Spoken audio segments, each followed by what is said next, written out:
The third generation Cadillac CTS has been with us for some time. With this generation on its fourth production year, it's up against a couple newly designed Bavarian juggernauts, who've been bossing this market segment for what feels like an eternity. That said, this CTS amongst a few other GM models have been offering some of the best driving experiences. Back in 2012, GM developed a new platform for its compact and mid-sized vehicles called the Alpha platform. It first debuted in the 2013 ATS, then in the 2014 CTS, and finally by 2016 the Chevrolet Camaro couldn't resist but to share the same architecture. The Alpha platform, along with its clever magnetic ride control system, shocked the automotive world. Track variants in the ATS-v, cts-v, and Camaro ZL1 had handling capabilities that far exceeded the expectation and competition. To put it bluntly, the Americans beat the Germans at their own game.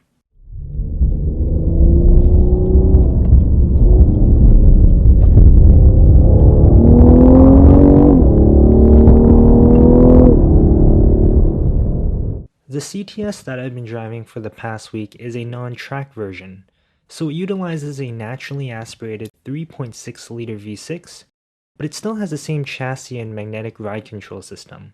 So, as the enthusiast that I am, how do you think I would enjoy this car? There's no sense beating around the bush. The driving dynamics of this car is quite simply superb. For such a big and heavy car, it feels planted and engaged. There's no perceivable body room. I drove the Alpha platform back in the 2014 ATS and I was thoroughly impressed. Breaking it all down, the steering.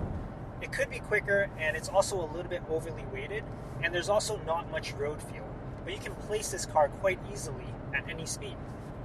The chassis and the all-wheel drive system is quite simply amazing. It puts down power so well that it gives you so much confidence going into any corner at any reasonable speed. And in the corner, it's very neutral and predictable, meaning you can layer in more power as you please.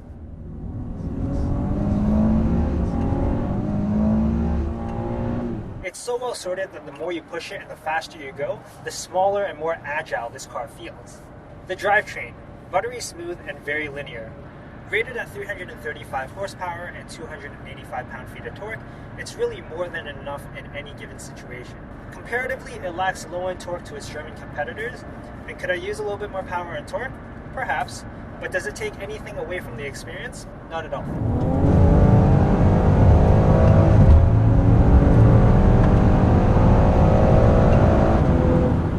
The transmission, the biggest downfall of this car. While everything else is precise and direct, the transmission is incredibly sluggish on both upshifts and downshifts.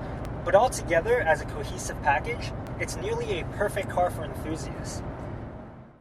As you can probably tell, I quite like this car. There's something undeniably desirable about GM and Cadillac's ability to build a spectacular handling sports car. And in times when BMW seems to be stumbling over their own feet, the Americans are argued to be the top of the hill in the handling department. But of course it brings us to the next question.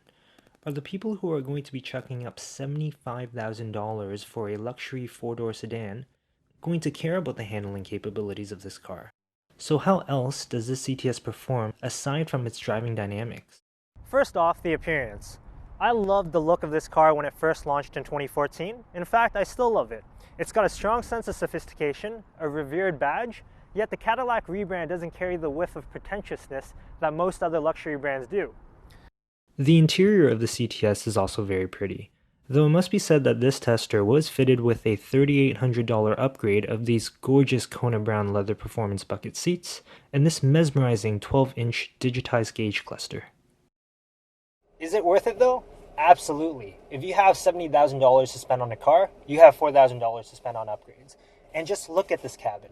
Everything that you see and you touch is covered in a combination of black leather, brown leather, perforated leather, suede, chrome, and this beautiful open pore wood trim.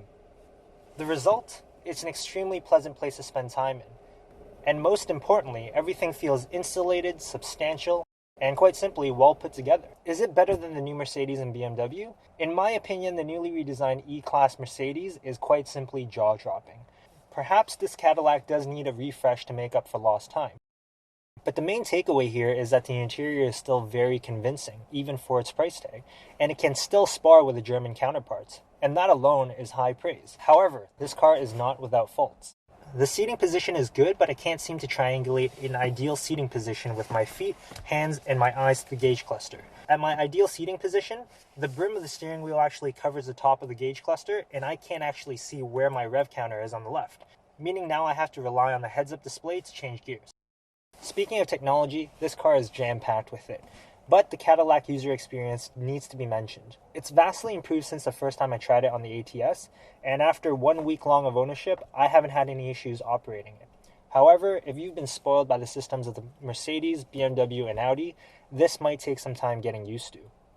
The capacitive touch control is quite simply not as tactile as conventional knobs or buttons, and is not as responsive as modern-day touchscreens. The touchscreen on the Tesla is still, in my opinion, the best touchscreen in any modern-day car. Think of it like an oversized iPad, equally intuitive and responsive. This capacitive touch is quite simply old-fashioned.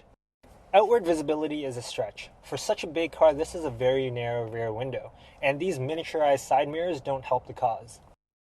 Lastly, while the suspension is superbly executed for handling, it is not as compliant as you would expect for everyday driving. With magnetic ride control, I expected a duality to this car. Sport mode to tighten up the steering and handling, and touring mode to be forgiving and soothing. Unfortunately, both these modes are nearly indiscernible, and on a bumpy road, this ride is nearly jarring. And that's my biggest concern about this car. At $75,000, I wonder what part of this market is willing to give up day-to-day comfort for pure driving dynamics. Give me $75,000 and I'd buy 2 cars. Give me a track-prepped race car and a day-to-day commuter. But if you are one of those looking for a large luxury sedan with sports car capabilities and a well-appointed interior, but don't mind the firmer ride, then strongly consider the Cadillac CTS. I mean, an American dethroning the Germans as the enthusiast choice? What could be cooler?